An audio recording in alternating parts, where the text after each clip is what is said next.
Bismillahirrahmanirrahim. Assalamualaikum warahmatullahi wabarakatuh. Perkenalkan, saya Dwi Fauzi Rahman, MPD, dosen program studi pendidikan biologi, Fakultas Keguruan dan Ilmu Pendidikan, Universitas Wirabakra. Pada video kali ini, saya akan memaparkan unjuk kerja Tridharma Perguruan Tinggi pada bidang pengajaran. Sebagai dosen pendidikan biologi, saya ditugaskan mengajar atau mengampu beberapa mata kuliah. Salah satunya saya mengampu mata kuliah Biosistematika Hewan pada jenjang S1.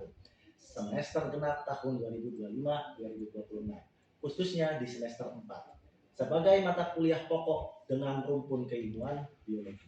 Kode mata kuliah Biosistematika Hewan Bio 03237. Adapun deskripsi mata kuliah Biosistematika Hewan membahas konsep taksonomi, tata nama, klasifikasi, identifikasi, dan level taksonomi.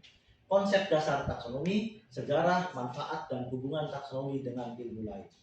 Konsep spesies, sistem tipus, tata nama hewan, sistem tipe klasifikasi yang berdasarkan kekerabatannya secara evolusioner melalui analisis filogenetik dan fenetik.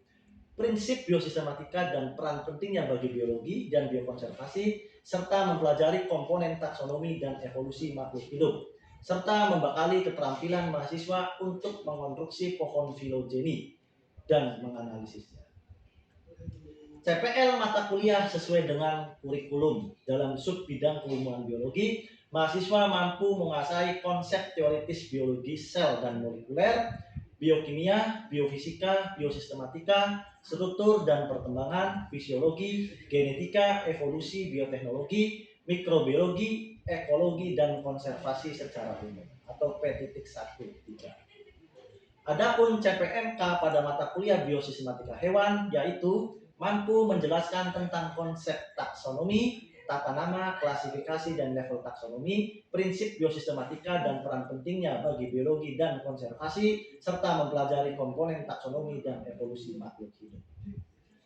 Pembelajaran mata kuliah Biosistematika Hewan ini menggunakan model pembelajaran DII atau Delivery, Interaction, dan Assessment. Pada fase delivery, menyampaikan mata kuliah menggunakan media PPT. Pada fase interaction, keaktifan mahasiswa dalam proses pembelajaran menggunakan aplikasi Purwakin Media terintegrasi media VR atau virtual reality dan diskusi pada lembar kerja mahasiswa, di mana lembar diskusi untuk mengukur keaktifan mahasiswa pada fase interaksi. Sedangkan pada fase asesmen pengukuran hasil belajar menggunakan lembar asesmen pada LKM. Untuk selanjutnya, mari kita melanjutkan pembelajaran mata kuliah Biosistematika Hewan pada materi sistem invertebrata, sistematika invertebrata, studi taksonomi dan klasifikasi kelompok seperti Phylum Porifera, Phylum Solentrata, dan Phylum Echinodermata dengan tatap muka atau luring di kelas. Selamat menyaksikan, sekian dan terima kasih. Wassalamualaikum warahmatullahi wabarakatuh. Assalamualaikum. Waalaikumsalam. Gimana kabarnya hari ini? Baik.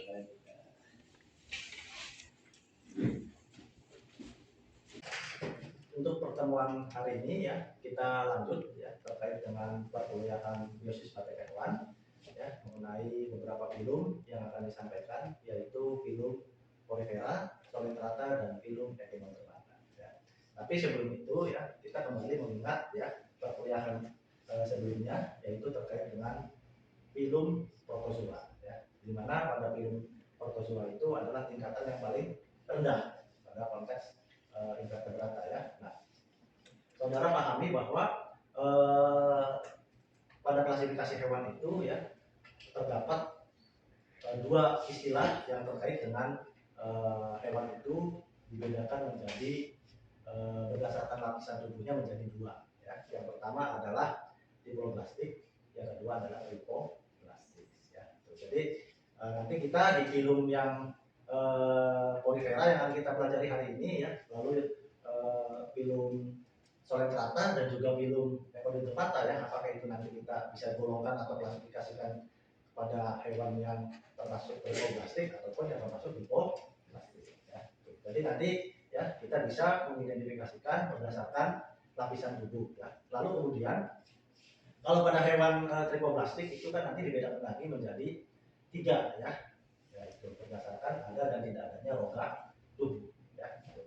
Jadi rongga tubuh itu ya nanti dijadikan salah satu ciri utama ya dari beberapa spesies ya termasuk organisme ya pada konteks biosistemika hewan, apakah dia termasuk Pinum oleifera, Solentrata ataupun Echinodermata ya.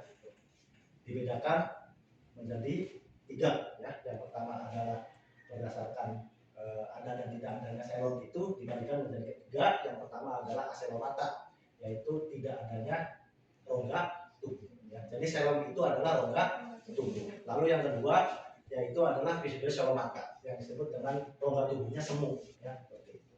Dan yang terakhir adalah selomata. Nah itu ya, rongga tubuhnya itu sejati atau memiliki rongga tubuh. Jadi nanti ya pada hari ini ya kita akan menyampaikan ya materi terkait dengan Polyphera ya, lalu dilanjutkan dengan Solentrata dan juga Echinodermata. Baik gitu. Tapi sebelumnya pada hari ini ya kita nanti absen dulu ya, ada beberapa mahasiswa yang hadir dan yang tidak hadir silakan untuk mahasiswa bisa menandatangani ya di daftar hadir ini ya, untuk nanti dilanjutkan ke mahasiswa berikut. Untuk CPMK pada hari ini ya, selanjutnya kita bahas dalam sub bidang ilmuwan biologi, mahasiswa mampu menjelaskan tentang konsep taksonomi, tata nama, klasifikasi, dan level taksonomi, ya, prinsip biosistemika dan peran pentingnya bagi biologi dan biokonservasi, serta mempelajari komponen taksonomi dan evolusi makhluk hidup. Ya. Untuk sub CPMK pada hari ini yaitu menunjukkan sikap disiplin, bertanggung jawab dan aktif dalam mengikuti perkuliahan dan praktikum menggunakan database taksonomi hewan invertebrata dan sumber ilmiah ya, digital untuk identifikasi spesies, mengolah dan menyajikan data hasil identifikasi menggunakan perangkat lunak pendukung. Kita lihat ya materi yang akan disampaikan yaitu terkait dengan Polyphera. Ada yang tahu hewan Polyphera? Spons ya, bagus ya. Jadi ada hewan ya yang secara organisme ya dia termasuk dalam hewan invertebrata ya dan hidup di perairan ya air laut ya sebagian besar dan juga perairan air tawar ya sebagian kecilnya ada ya.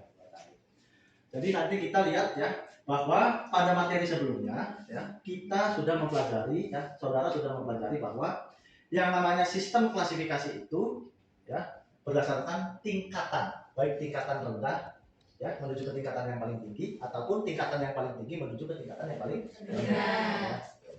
Di mana pada tingkatan yang paling tinggi menuju ke tingkatan yang paling rendah maka dapat disimpulkan ya jumlah anggota akan semakin sedikit ya berkurang, artinya spesiesnya semakin sedikit mengerucut. Tetapi kalau tingkatannya dari rendah ke tinggi maka ya persamaan cirinya itu ya maka semakin sedikit ya itu persamaan ciri. Jadi ciri atau identifikasi itu semakin sedikit ya.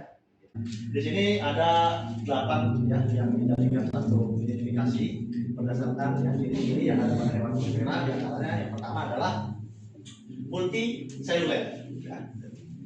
Karena sudah dijelaskan apa perbedaan uniseluler dengan multiseluler. Ini salah satu hewan yang termasuk ke dalam sel ya banyak atau multiseluler. Tersusun atas banyak sel yang bekerja sama. Lalu yang kedua tidak memiliki organ sejati, ya. Belum memiliki jaringan dan organ khusus. Ya. Setiap sel melakukan fungsinya sendiri. Lalu yang ketiga tubuhnya berpori. Nah ini adalah ciri khusus atau ciri utama yang dijadikan hewan ini mengapa dikatakan sebagai hewan berpori, ya karena dia mempunyai pori. Ya. Osteo memiliki banyak pori-pori kecil sebagai jalan masuknya air. Ya, pada Pinum Polyphera itu dibagi menjadi 3 kelas. Ya. Yang pertama adalah Calcarea ya, atau Calcisconiae. Ya. Lalu yang kedua adalah Hexainaelida atau yang disebut dengan spons kaca. Ya. Dan yang terakhir adalah Demoscomiae. Ya. Jadi ada 3 kelas di mana dari ketiga ya kelas tersebut mempunyai perbedaan secara signifikansi atau perbedaan ya ketika dilakukan yang namanya proses identifikasi. Ya. Apa perbedaannya? Nih ya, yang pertama adalah tersusun dari kalsium karbonat spikulanya. Sedangkan pada heksatinilida ya tersusun dari silika. Nah, itu tadi ada kalsium karbonat CaCO3. Nah, yang satunya adalah dari silika SiO2 ya, berbentuk 6 cabang. Lalu ya perbedaan dengan Demos spongiae yaitu tersusun dari spongin ya, silika atau kombinasi keduanya. Nah, itu ya. Jadi ini yang nomor 3 itu, kelas yang nomor 3 itu lebih sempurna ya, karena perpaduan antara kelas kalkarea dan heksatinelida ya. Habitatnya umumnya ya pada kelas kalkarea itu berada pada laut dangkal. Nah, lalu yang kedua ya yaitu pada heksatinelida itu hidupnya di laut dalam ya. Dan yang ketiga ya, nah ini Demos spongiae itu ada di laut dalam dan juga ada di air tawar ya, tuh, ada di air tawar. Jadi ini yang menyebabkan beberapa hewan ya porifera itu teridentifikasi berada pada perairan tawar seperti itu. Nah, ciri-ciri selanjutnya yang menjadi perbedaan itu adalah dari morfologi atau bentuk. Yang pertama adalah ya ukuran tubuhnya kecil ya, bentuk sederhana dengan sistem saluran aston, sikon atau likon ya. Lalu yang kedua adalah ya pada heksatinelida perbedaan dengan kalkarea itu tubuh transparan seperti kaca, maka hewan ini lebih dikenal dengan spons kaca ya gitu. Spikulanya berbentuk heksatin atau 6 cabang ya. Dan selanjutnya pada kelas Demoscoinae ya itu terdapat ya sistem saluran lepon paling kompleks ya gitu. Kelas terbesar artinya banyak spesies yang ditemukan atau yang diidentifikasinya termasuk ke dalam golongan Demoscoinae ya gitu. Karena jumlahnya lebih dari 90% spesies porifera ditemukan di perairan air laut ya, itu lebih lebih mendominasi ya dibandingkan di air tawar ya, persebarannya. Nah, ini adalah beberapa contoh yang bisa diperhatikan terkait dengan spesies ya, salah satunya Saikon ya, Lycosolinae ya, Eupletelia aspergillum ya, lalu Spongia officinalis dan Spongilla ya gitu. Jadi ini beberapa spesies yang mewakili dari masing-masing kelas ya, setelah dilakukan proses identifikasi. Kita masuk ke dalam filum Solentera ya, gitu. Jadi tadi ya pada sejarah klasifikasi kenapa ya setiap filum itu ya berurutan berdasarkan tingkatannya ya, dari yang protozoa lalu ke porifera dan sekarang kita masuk ke filum Solentera ya. Morfologi dan anatomi filum Solentera kita bisa perhatikan ya pada gambar, yaitu bentuk tubuhnya ya ini berbentuk polip ya, yang kedua adalah berbentuk medusa. Jadi polip itu artinya menetap ya, yang kedua adalah medusa artinya berenang bebas. Nah ini ya, jadi kalau kita misalkan nanti mempelajari terkait dengan hewan solentrata ya, pada saat misalkan kita menyelam ya di perairan laut, nah itu nanti saudara bisa memperhatikan apa ya dan bagaimana hewan itu bisa mampu beradaptasi terhadap lingkungannya. Ini adalah cirinya. Nah, jadi kalau yang medusa itu dia bisa bergerak, bisa bebas berenang ya. Kadang kita ketika misalkan menyelam melihat indahnya terumbu karang dan lain sebagainya, nah itu bisa ya. Pada saat kita menyelam itu bertemu dengan yang namanya hewan seperti ini ya. Tapi kita harus pelajari ya terkait dengan morfologi ya. Nah kita lihat ya, ini adalah bentuk morfologinya atau anatominya ya pada Filum Solentrata ya. Ini adalah tentakel ya. Nah, ini tentakelnya, ini mulutnya, ini adalah rongga gastrovaskuler sebagai tempat pencernaan dan distribusi nutrisi. Nah, itu. Jadi sistem organnya itu ya invertebrata itu memang ya belum sempurna seperti hewan-hewan vertebrata ya. Apalagi yang kelas yang paling tinggi itu adalah mamalia ya. Kelas yang paling tinggi adalah mamalia karena ya itu beberapa sistem organnya itu sudah mendekati kesempurnaan. Baik ya, selanjutnya adalah ya pada lapisan ini yang kita lihat. Nah, ini Solentrata itu dia ini mempunyai 3 lapisan. Kenapa? Tapi dia termasuk diploplastik, bukan triplop. Ya. Kalau diploplastik itu 2, ektoderm dan endoderm. Nah, ininya itu bukan mesoglia. Kalau tripoplastik 3 apa? Ininya adalah mesoderm. Ya, ini adalah mesoderm. Itu perbedaannya. Maka di sini ditekankan bahwa lapisan luar yang melindungi tubuh, ya, lapisan tengah atau bagian tengah yang disebut dengan mesoglia, yaitu lapisan gelatin di bagian tengah, ya, dan endoderm atau lapisan dalam, ya, lapisan dalam yang melapisi rongga gastrovaskuler sebagai, ya, sistem pencernaan. Nah, ini pada sistem pencernaannya. Baik, ya. Selanjutnya kita lihat, ya. Ini adalah yang membedakan konstruksi tempat atau bagian yang anatomi yang berada pada solentrata, di mana, ya, saudara bisa perhatikan bahwa pada gambar yang berwarna biru muda ini itu menjelaskan tentang lapisan ektoderm atau epidermis, berarti berada pada lapisan luar. Lalu yang pada bagian tengah atau mesoglia, nah ini adalah warnanya ungu. Nah, ini ungu, ya. Itu tengah. Jadi luarnya itu yang biru, ya. Tapi kalau kita perhatikan seperti luarnya itu adalah yang warna ungu. Ya, tampaknya gitu. Tapi kalau misalnya kita perhatikan memang yang ungu itu dilapisi oleh ektoderm. Ya. Lalu bagian dalamnya itu adalah, ya, yang berwarna, ya, kekuningan, ya, coklat kekuningan ini berupa lapisan dalam dan terdapat yang namanya rongga gastrovaskuler sebagai tempat pencernaan pada solentrata. Selanjutnya, ya, pada pilum solentrata dibagi menjadi 4 kelas, ya. Kita perhatikan yang pertama adalah, ya, kelas hidrozoa, yang kedua simozoa, ya, kubozoa dan anthozoa, ya.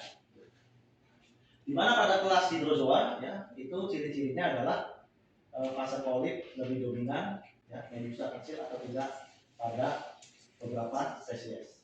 Hidupnya soliter atau berkoloni, lalu ditemukan di laut dan sebagian dari tawar. Nah, inilah polip, ya, lebih dominan, tapi lebih banyak spesiesnya berbentuk polip. Sedangkan pada simozoa itu adalah berbentuk medusa, ya. Nah, ini. Fase medusa lebih dominan, polip kecil dan bersifat sementara atau sekidistoma, ya. Dikenal sebagai ubur-ubur sejati, seluruh anggotanya hidup di laut. Maka tidak heran kalau dalam konteks, ya, perairan air laut kita sering, ya, atau sering menemui atau mendapatkan yang namanya spesies ubur-ubur karena memang habitatnya. Ya. Lalu, ya, yang ketiga adalah kubozoa. Kubozoa adalah Ronex flexeri, ya. Nah, ini salah satu contoh spesies yang pada kelas kubozoa, di mana dia juga berbentuk medusa, ya. Medusanya berbentuk kubus, box jellyfish dengan 4 sisi, ya. Memiliki mata sederhana yang berkembang lebih baik, racun sangat kuat dan berbahaya. Nah, ini, ya, yang sering kadang-kadang kita perhatikan, kenapa, ya, tiba-tiba kita setelah main air di perairan laut gatal. Seperti itu. Misalkan, ya, bisa menyebabkan tadi, ya, gatal-gatal pada permukaan tangan atau kulit. Hidup di perairan tropis dan subtropis. Dan selanjutnya adalah anthozoa. Jadi pada kelas anthozoa itu, ya, ini, ya, lebih kenal dengan istilah anemon laut dan karang batu atau terumbu karang. Jadi terumbu karang itu hewan, ya. Hewan. Ya. Hanya memiliki fase polip, tidak memiliki fase medusa. Ya, hidup soliter, anemon laut atau berkoloni anak, ya, seperti itu, berperan penting sebagai pembentuk, ya, terumbu karang, ya, sebagai pembentuk terumbu karang. Contohnya adalah Metridium, Acticina dan Arthropoda. Pilum Echinoderma. Ya. Nah, ini adalah tingkatan yang paling tinggi pada invertebrata, ya, karena pada beberapa sistem organel itu lebih, ya, mendekati kesempurnaan. Karena nanti setelah chordata pada materi ini itu nanti kita lanjut, ya, ke chordata invertebrata dan kita pindah ke materi selanjutnya yaitu terkait dengan, ya, filum chordata atau vertebrata kelasnya yang merupakan hewan bertulang belakang. Baik, kita lanjut ke Echinodermata ya. Nah, pada Echinodermata itu adalah hewan invertebrata tripoblastik selomata yang memiliki ciri khas berupa rangka dalam atau endoskeleton berduri yang menembus kulit. Ya, hewan ini unik karena memiliki sistem pembuluh air, sistem ambulakral untuk pergerakan dan pernapasan. Ini salah satu hewan triploblastik. Tentu ya, saudara pernah mengikuti perkuliahan-perkuliahan sebelumnya, ya sudah jelas bahwa tripoblastik itu terdiri dari 3 lapisan, ya. Lapisan luar, ya, lapisan dalam, dan lapisan tengah atau semu. Ya. Nah, di mana dia itu merupakan ya selom mata atau mempunyai rongga tubuh. Ya.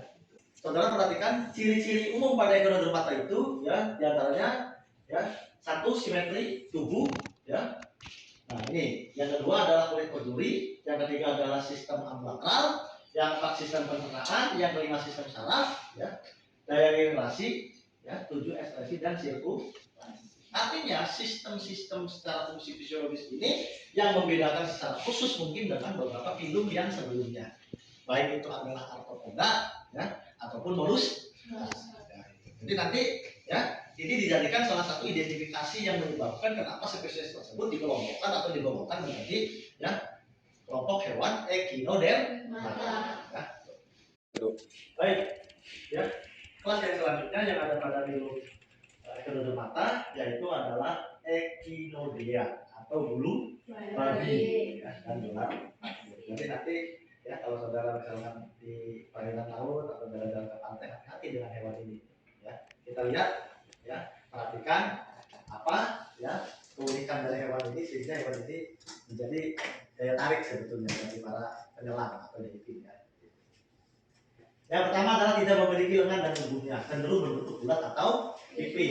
Ciri utamanya adalah tubuh dipenuhi duri-duri yang tajam dan panjang pada bulu babi. Ya. Yang kedua memiliki organ pengunyah yang kompleks yang disebut dengan lentera Aristoteles. Ya.